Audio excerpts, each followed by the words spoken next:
This is SMNI News Channel. Truth that matters. Good evening, Philippines, and good day, world. I'm Yna Mortel, and it's Wednesday, the 23rd of August, and you're watching Newsline World. We're here to bring you the top stories we've gathered from all over the globe. First, Russian President Vladimir Putin claimed that the de-dollarization is gaining momentum during the BRICS Summit in South Africa. U.S. President Joe Biden wants reforms in the IMF and World Bank and will reportedly push for it in the upcoming G20 summit in India next month. The world's first wind-powered cargo ship has set sail on its maiden voyage from Singapore to Brazil. Peru is constructing a megaport that will soon become a gateway from South Africa to Asia. And Japanese experts continues to oppose Japan's Fukushima wastewater discharge plan. These and more for tonight's edition of Newsline World.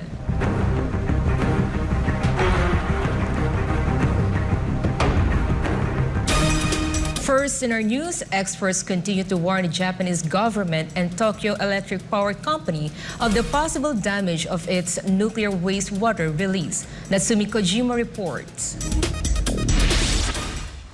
As Japan and TEPCO continue with their plan to dump treated radioactive water into the sea, experts also continue to warn them of the possible harmful effects.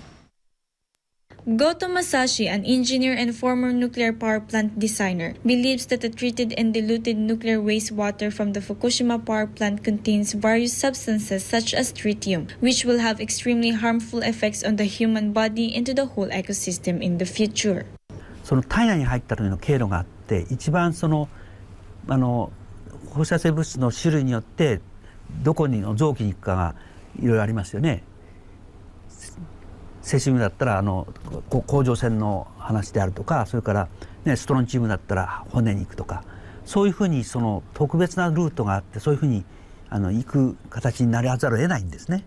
そうするとその時に一旦そこに入ってその近くに微量でも放射性物質が入ってしまう、つまり内部被曝っていうんだけど、ちょっと入ってしまって中で被曝すると大量に遠くに行くんじゃなくて、その部分が局所的にやられるんで、そこでがん化する可能性が高いんです。でそういう内部被曝の怖さってについて全く無視している、分かってない、あるいは無視している。Goto said cesium could cause thyroid gland and strontium, which could lead to a bone disease. Even just a minuscule amount of radioactivity is enough to deal great damage to human organs, such as causing a deadly cancer. However, the biggest problem is that this was all ignored by the Japanese government. According to experts, the Japanese government did not truly think of the possible effects it brings to the environment. 当事者ですね、一番その被害を受ける人、あるいは被害を受ける可能性の高い、潜在的にね被害を受ける可能性のある人という人たちが一番大切なわけですよ。でそれは何かっていうと特に漁民であり、あるいはその産業としてその植物、ね、海産物を扱っているとこ、ね、あとは農産物を扱っていると、であとは土地の地元の人たちで、それが一番まずあるわけですね。でその人たちの声というのをきちんと反映させる姿勢を持っていないと、その形の上で聞いたというのは全くダメで、しかも今回の場合には一番ひどいのはその今の署名してですね、これをその了解なしには絶対出さないということを明らかに破ってるわけですね。ということはね、こんな政府の在り方がなんで政府として成立するんですかね。Masashi said that Japan should first protect the people affected by the nuclear accident last 2011, namely the fishermen, seafood workers, and local residents in the country, instead of raising its agenda to revive the nuclear Fukushima power plant for the country's security from threats coming from rivals. To further add to the fuel to the enraged people is the government's broken promise to not release the water without the people's knowledge. This resulted to the questioning of the government's presence if it will just neglect its own words. 科学的にその安全であるという言い方はしない方がいいということですね、一つね。それでしかもそれをちゃんと合意ができてないことを平気でそういうことを約束破るのはいいことではないから、もっと柔軟にもう少し他の方法も含めて考えることを再度やるべきだ。今でも遅くないからやるべきだと思います。In addition, Masashi also said that the government is foolish to push that the contaminated wastewater is safe and is a unilateral decision opposing the public opinion. 以上、日本からはじめの数ミニュースお伝えしました。SMNI News, Japan. Thousands of people were forced to evacuate due to the devastating flood in a Pakistani province. Verhil Parba reports. Around 100,000 individuals in several villages have been forced to evacuate in Pakistan's Punjab province due to destructive floods caused by the overflowing Satluj River. Emergency services are working relentlessly to ensure the safety of residents and livestock, relocating them to a higher ground as floods devastate villages and cropland. Farooq Ahmad, spokesperson for Punjab Emergency Services, said they relocated evacuees to safer areas. Monsoon rains forecasted in the coming days pose a further threat to exacerbate the flooding, as warned by the Punjab Disaster Management Agency. Mohsin Naqvi, Punjab's government head, claimed that the excess water impact on the Satluj River overflow into Pakistan. Officials from India have yet to comment on the matter. This disaster exposes the region's vulnerability to extreme weather, just like the aftermath of the 2022 floods that submerged a third of Pakistan. Reporting this has been Verhil Parba, SMNI News. The reduced rainfall as a result of the El Niño phenomenon triggers the potential risk of drought to an estimated 6.5 million rai of agricultural land. Chatmon Conpisa Mayguzon reports. Authorities have devised several strategies to combat the looming dry season amid threats of a looming dry season affecting 2.6 million of farmland. The first strategy involves the cultivation of alternative crops that exhibit greater drought resistance, such as beans. For the second strategy, local authorities will identify alternative water sources to irrigate the affected farmlands and promote alternative employment opportunities in areas where a second rice crop cannot be planted. The final measure involves water conservation during the successive raining season. The U.S. National Oceanic and Atmospheric Administration warned that El Niño will drag on from now until at least February next year, which means Thailand must prepare for a longer dry season, more frequent hot days, and drought. The World Meteorological Organization, or WMO, predicted that heat-trapping greenhouse gases and El Niño could make the next 5 years the warmest on record. รายงานจากราชบุรี นายชัดมงคลพิสมัยโกศล SMNI News ประเทศไทย สวัสดีครับ The Makati City government has started the distribution of school supplies to students in schools that are part of Embo barangays. But according to Mayor Abigail Binay, the city government of Taguig City government prevented them from doing so. Meanwhile, some parents have different reactions to the school supplies they receive from Taguig. Jason Rubrico tells us more.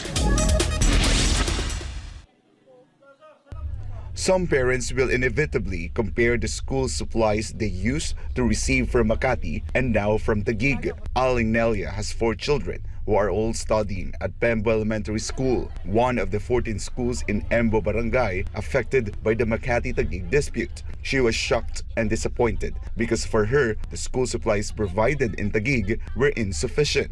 Kulang talaga, sir. Mamimili pa nga kami. Ito kasya ba to sa isang itong notebook, itong isang pad na papel, wala pa nga to isang linggo, ubos na to eh. Wala na. Mamimili pa kami. As for Jericho, who received school supplies from 2 cities, his only request is for the 2 LGUs should settle their disputes because children are the ones stuck in the dispute. I-settle na lang nila para hindi na maguluhan yung mga bata, lalo na yung mga parents, lalo na yung mga bata. Siyempre sila yung naiipit dito eh.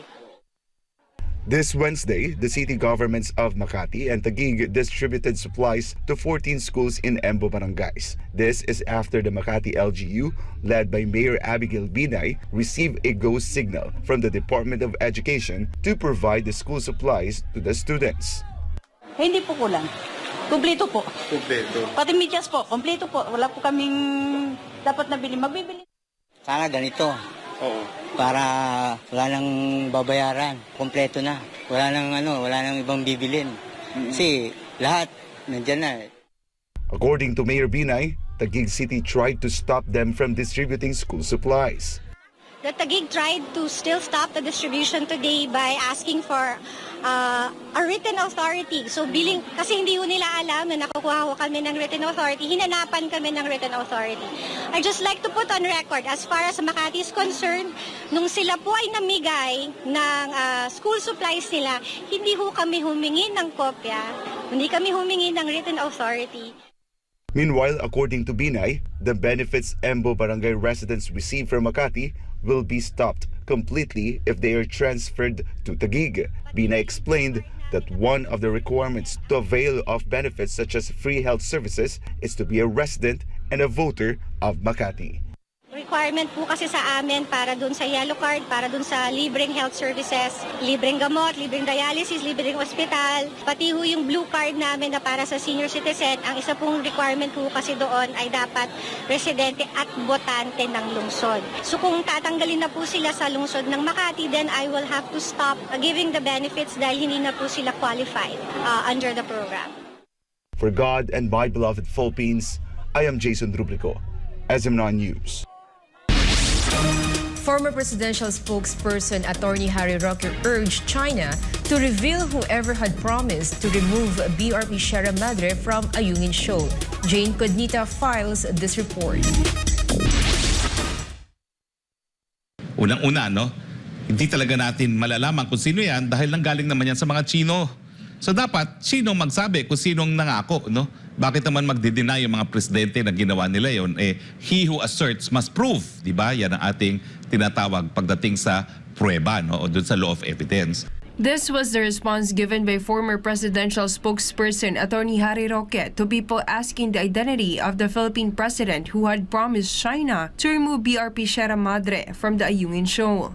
To recall, ACT Teachers Party List Representative Franz Castro questioned former President Rodrigo Duterte's silence concerning the issue. Two former Philippine presidents, Joseph Estrada and Gloria Macapagal Arroyo, already denied promising China to remove BRP Sierra Madre from the disputed waters. Roque added there was no reason to worry whoever had promised China to remove the rusty tank landing ship in the Ayungin Shoal. So wag tayong masyadong mabahala dyan. Wag natin pag-isipan masyado yung issue na yan dahil unang-una nga, kahit sino pa ang naglubog dyan, hindi naman po yan nagpapalakas ng ating titulo. Dahil ang pinag-uusapan lang po natin sa exclusive economic zone ay economic right of sovereign rights. So wag po kayo magpapalinlang kasi ngayon usong-uso na para sumikat, ginagamit pang EPAL, ginagamit itong issue ng China, Naku, wag po tayong mag-isip ng ganyan dahil sa batas. Exclusive economic zone po, walang titulong pinag-uusapan. Yan po ay economic right to explore and exploit natural resources lamang. In line with this, Roque made clarifications on the arbitration case won by the Philippines on the UN Tribunal on the Law of the Sea. So isa pang lilinawin ko po hindi po totoo na yung desisyon ng UN Tribunal for the Law of the Sea ay tayo may titulo na sa mga pinag-aagawang isla. Wala pa pong ganyang desisyon kasi nga ang pinag-aagawan natin isla. Ang UN Tribunal for the Law of the Sea, ang kanilang jurisdiction ay karagatan. Kaya nga Law of the Sea. So yung mga nagpapanggap at ginagawang EPAL itong issue na ito, wala pong panalo tayo pagdating doon sa pinag-aagawang isla. Hanggang ngayon po, hindi pa nare-resolba ang pinag-aagawang isla kung sino mga may titulo dito sa pinag-aagawang isla dahil hindi po yan sakop ng Tribunal for the Law of the Sea. Sentido ko mo naman po, kapag karagatan ang pinag-uusapan, hindi po sakop ang kalupaan. Reiterating his stance, Roque stressed he is not pro-China, but pro-Philippines, and all he is after is to ensure the welfare of the Filipinos, instead of campaigning to boycott Chinese products to condemn the incident involving a Chinese Coast Guard ship using water cannon to block a Filipino boat from performing a resupply mission to BRP Sierra Madre in Ayungin Shoal earlier this month. Reporting, this has been Jane Cognita, SMNI News.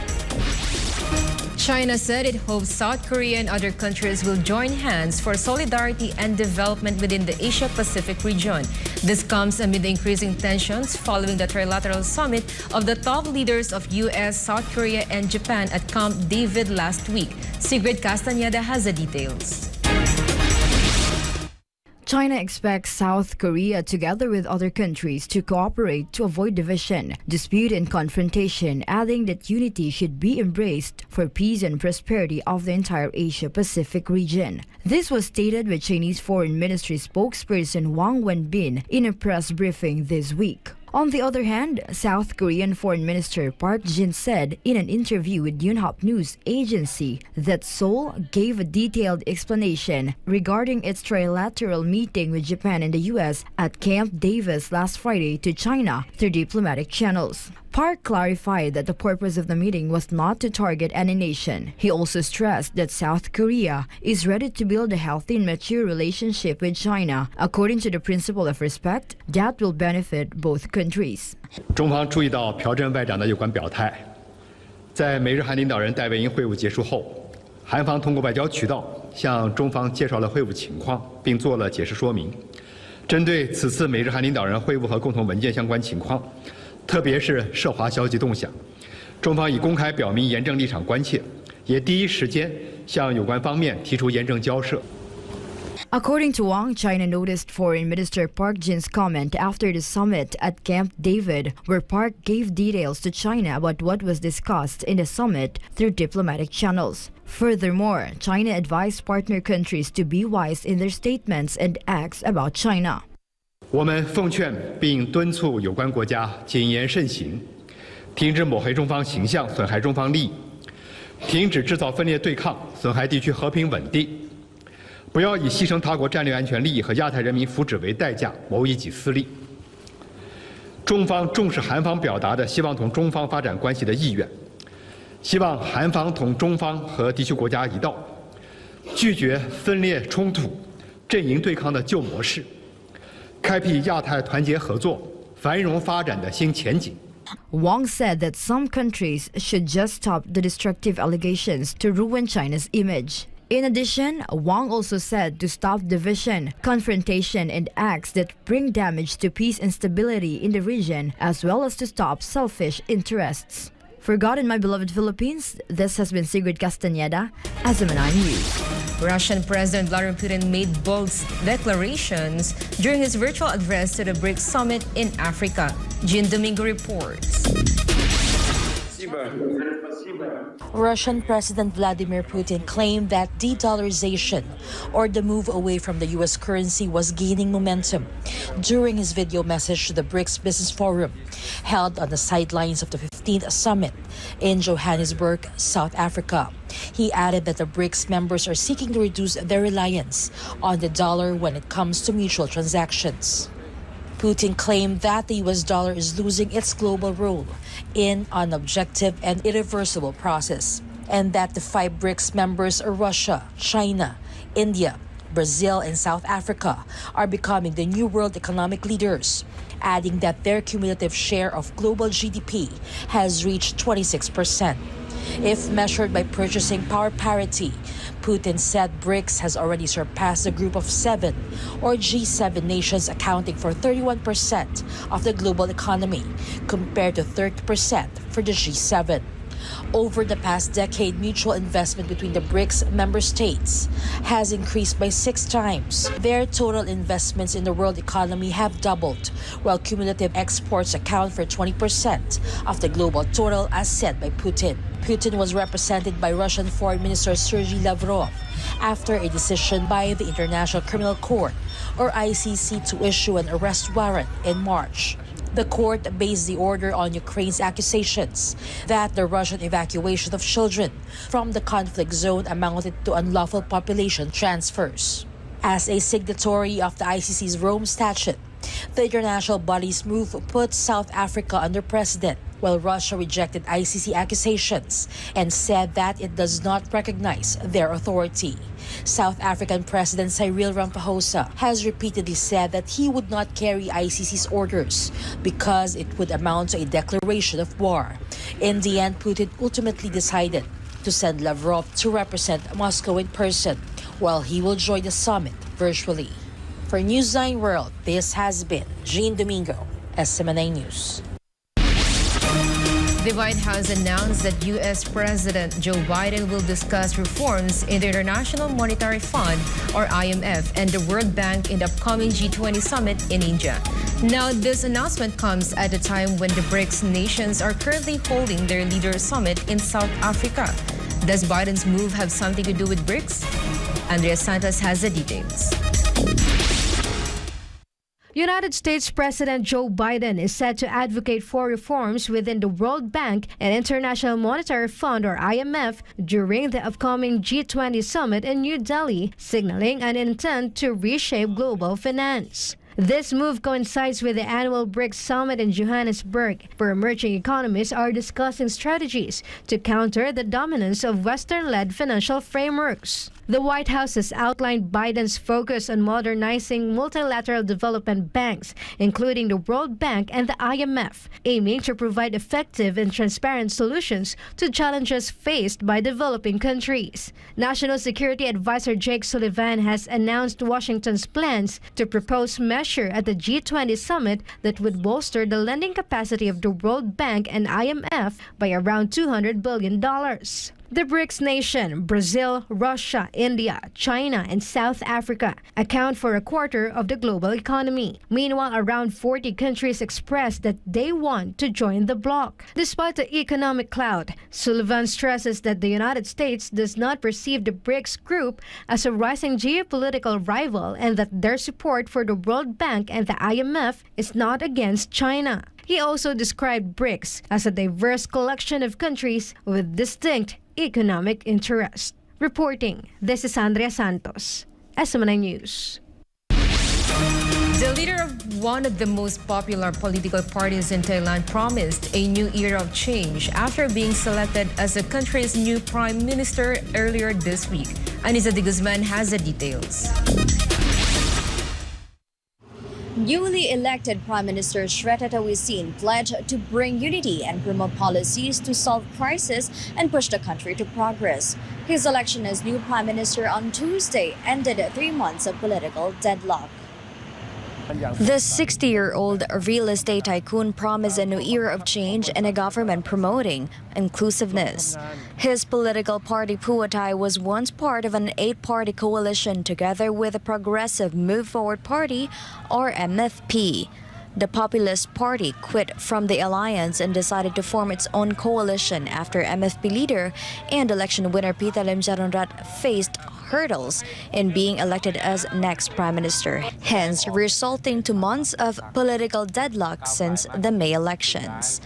Meanwhile, Puatai founder and former Prime Minister Thaksin Shinawatra returned to Thailand on the same day that Shreta was appointed as the Prime Minister after 15 years of self-imposed exile.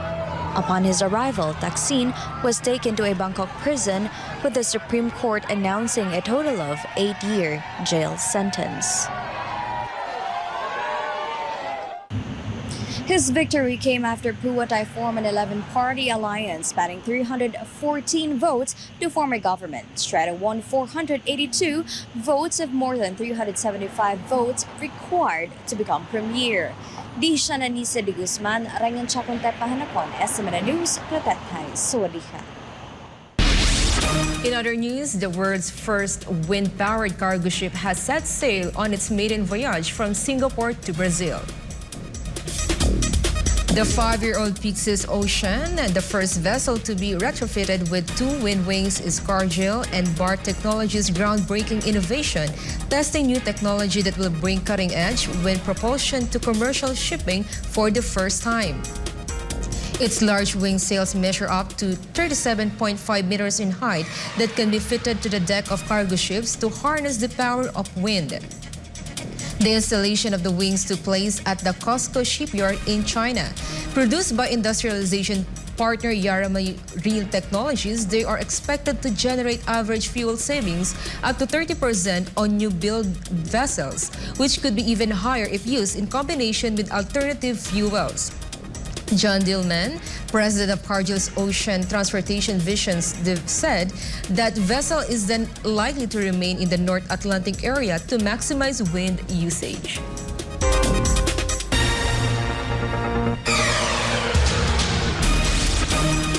Meanwhile, the construction of mega project port in Chancay in Peru continues to advance, and officials say it will be the gateway from South America to Asia. Details of this report from Margaret Parcasio. The Chancay Port Terminal in Peru's Lima region will be a multipurpose port that will handle containerized cargo, general cargo, non-mineral bulk cargo, liquid cargo, and rolling cargo. It is made up of 3 major components: port operational zone, entrance complex, and an underground viaduct tunnel. Construction of the mega project continues to advance as dozens of cranes lift blocks weighing several tons and drop them to compact the soil of a roughly 1 square mile area on Peru's Pacific coast. According to Mario de las Casas, Institutional Affairs Manager of Costco Shipping, a Chinese state-owned company that is a majority owner of the project. The Chancay Port Terminal will be the gateway from South America to Asia. Similarly, Isaac Corden, a senior fellow at the Cordini Endowment for International Peace, says the $1.3 billion mega project under development will use high technology to receive ships from all over the world and reduce travel time to 10 days. The geographical position,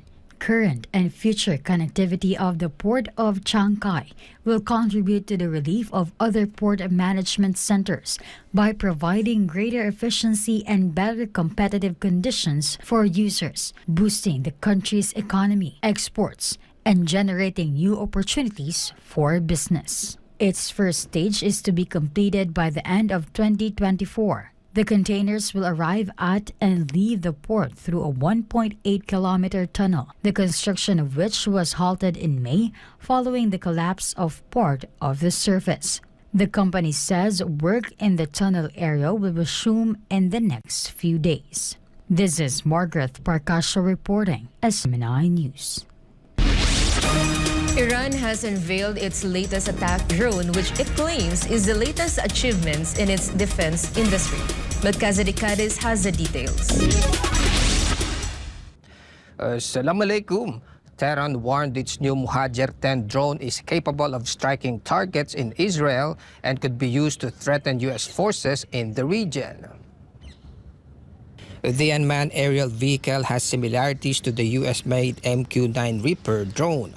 Muhajir-10 has a payload of 300 kilograms, allowing it to carry a variety of bombs, anti-radar equipment, and of conducting surveillance. Iran also taught its capability to stay airborne for 24 hours at an altitude of 7,000 meters and with an operational range of 2,000 kilometers. Iranian officials unveiled the new drone at an exhibition celebrating Defense Industry Day. Iranian President Ibrahim Raisi said the new technology introduces Iran as an advanced and technologic nation to the world and warned its powerful armed forces will cut off any hand involved in aggression against the Islamic Republic.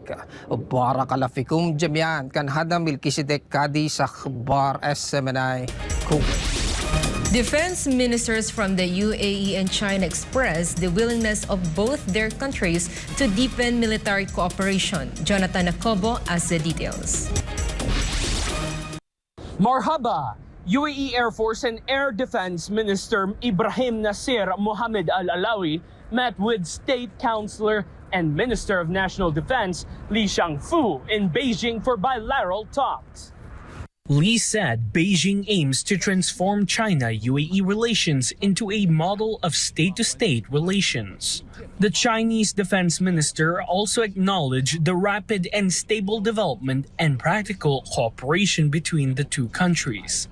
Ibrahim, on the other hand, said UAE is willing to continue deepening strategic mutual trust with China, strengthening cooperation in various fields, and in further developing Air Force relations between the two countries. The UAE remained China's second-largest trading partner and biggest export destination among West Asian and North African countries, while both countries managed to make a steady progress in terms of bilateral cooperation in economy, trade, energy, and finance. Emirati and Chinese military forces earlier this month participated in the Falcon Shield 2023 exercises in China as part of their deepening military ties. Tajubalak Almazimit Hatiti at Karumin Bakan na Jothan Kabalzamay News Natidar Bemrets.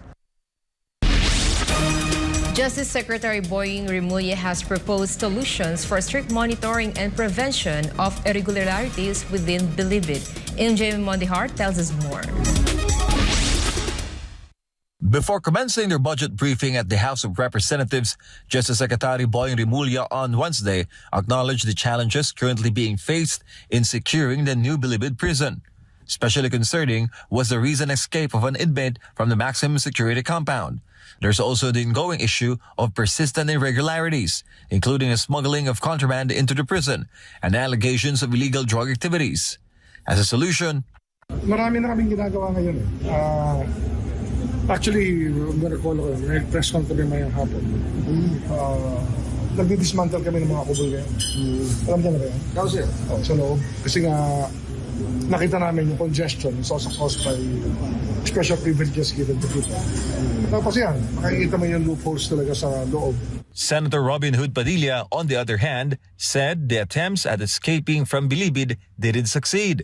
Padilla spent more than 3 years inside Bilibid. Una po sa lahat, nung ako po ay nakakulong dyan ng 30 kalahating taon, wala po akong nabalitaan na nakatakas sa maximum na nabuhay.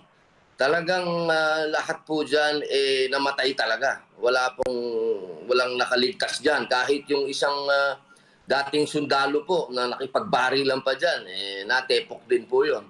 So as an immediate solution, they proposed another round of reshuffling. Kaya ano yan actually, baka mag-round 2 tayo ng reshuffling. Baka hingin namin sa Congress na yung reorganization ng Buco kasi parang kulang pa yung first phase ng reorganization. The proposed budget for the Department of Justice in 2024 is over 34 billion pesos. This is an increase from the approved budget of over 28 billion for this year. According to Secretary Remulla, the DOJ and its attached agencies have the smallest budgets among government agencies. However, the budget for prisoners' food and medicine remains unchanged. Remulla stated that they requested a 100 peso budget each for food allowance and 30 pesos each for medical allowance per inmate. But the budget department didn't grant the request. Therefore, the budget for food will remain at 70 pesos and the medical allowance at 30 for the inmates in Bilibid. Regardless, the DOJ will focus on enhancing surveillance within the prisons. Thus, they plan to allocate funds for the procurement of CCTV cameras in 2024. We have 100 million for CCTV, Mr. Chairman. Ang request kasi? 100 million po para sa CCTV, meron po. However, body-worn cameras for the guards in Bilibid are not included in the 2024 budget proposal. The DOJ hopes that Congress will support them in increasing their budget for the upcoming year, especially for the construction of new penal colonies as a solution to address prison overcrowding. Noong panahon na ako'y nakakulong dyan, kalahati lang po ang natutulog. Yung kalahati po nakaupo kasi sa sobrang puno po ng selda. Ganun po, yung mga unang pinatutulog po dyan, yung matatanda, yung mga may sakit. Pagdating po ng bukas ng selda, lalabas sila, yung mga matutulog naman po, yung hindi natulog. Sa loob po ng CR, may natutulog. After here in the lower house, the DOJ's budget under the 2024 budget bill will be transferred in the Senate, and they will look for senators that will help them to produce more budget or more funds next year. For Ganamabul of Philippines, Yna Mortel, SMNI News. The Chinese Navy's floating hospital visited Solomon Islands as part of a mission to provide free medical treatment in Pacific Island nations. Davis Suarez reports. Solomon Islands Prime Minister Manasseh Sogavare held the medical services provided by the Chinese Navy hospital ship Peace Ark to the South Pacific nation as the military vessel visited his country for the first time. The floating hospital arrived in the capital of Honiara and will be docked there for a week. The ship first set sail from East China's Zhejiang province on July 3rd. Solomon Islands is the 4th out of 5 Pacific Island countries to be visited by Peace Ark as part of its Mission Harmony 2023. Sogavare commended the Navy hospital ship for saving lives and for promoting borderless peace. Meanwhile, The U.S. Navy hospital ship Mercy visited the Solomon Islands in August last year and will visit the island again in November. The visit comes amid a soft power rivalry between U.S. and China in the Pacific region. Reporting from New South Wales, this is Devi Suarez, SMNI News, Australia. Officials from South Palawan learned about the lucrative prospects of durian farming.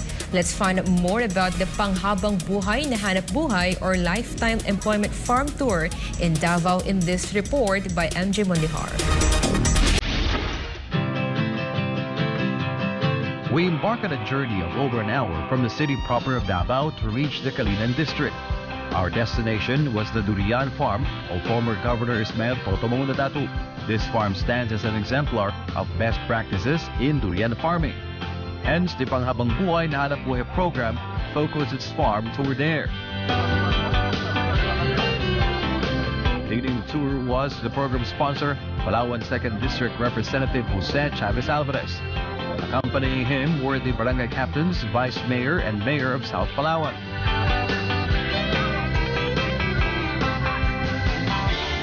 Various durian varieties were showcased here. Trees brimming with fruit were a sight to behold. Ganito po ang kitaan ng durian farming, mga kababayan. Ang isang value ng durian tree na ito, 50,000 each year ang kanyang ini-income. At pagpalagay natin, ang maximum lifespan niya ay 20 years. So in 20 years, ang isang punong ito kikita ng 1 million pesos. Kung meron kang 1 hectare land, tinanaman mo ng 50 puno na ganito, in 20 years, meron kang kikitain na 50 million dito sa durian farming.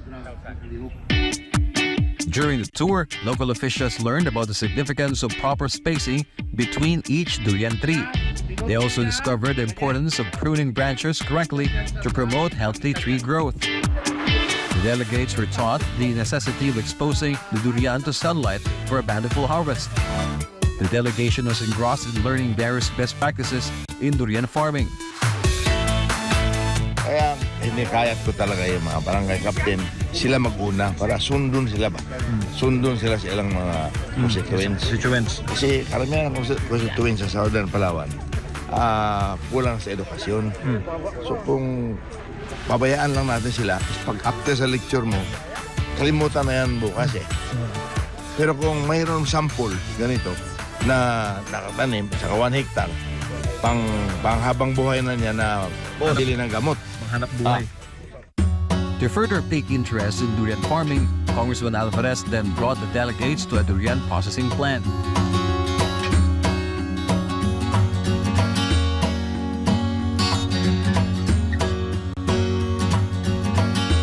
Here, they cleaned and sorted durians for export quality. In 2023, an agreement was reached between China and the Philippines for durian exportation. According to the Department of Agriculture, the Philippines is projected to earn around 14.8 billion pesos per shipment of durians exported to China. Hence, for those entering durian farming, substantial profit is ensured due to the Chinese market.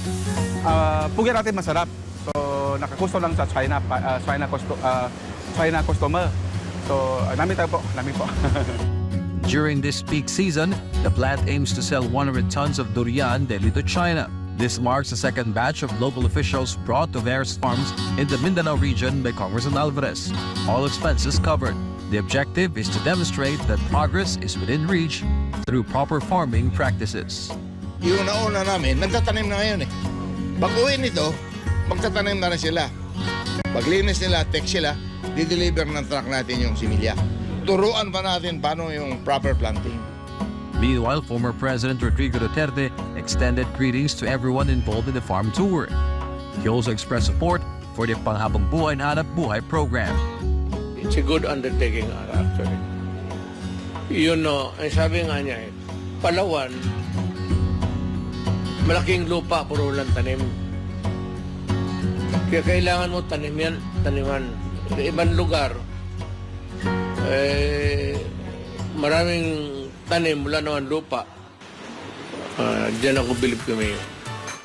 Durian, jackfruit, and pomelo are just a few of the fruit trees covered by Alvarez program. Stay tuned for the next episode of the Panghabang Buhay na Hanap Buhay Tour exclusively on SMNI. Maraming salamat po, For Academy of Philippines, I'm Jem on behalf SMNI News. And before we end, may we be inspired with the message of the appointed Son of God.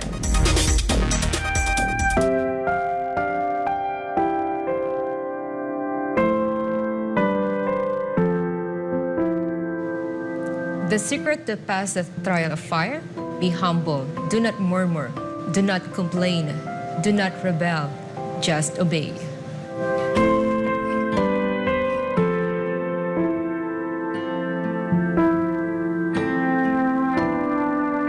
And that's all for today's edition of Newsline World. For more news update, you may visit SMNInewschannel.com or follow us on our official social media accounts on Rumble, Facebook, and Twitter.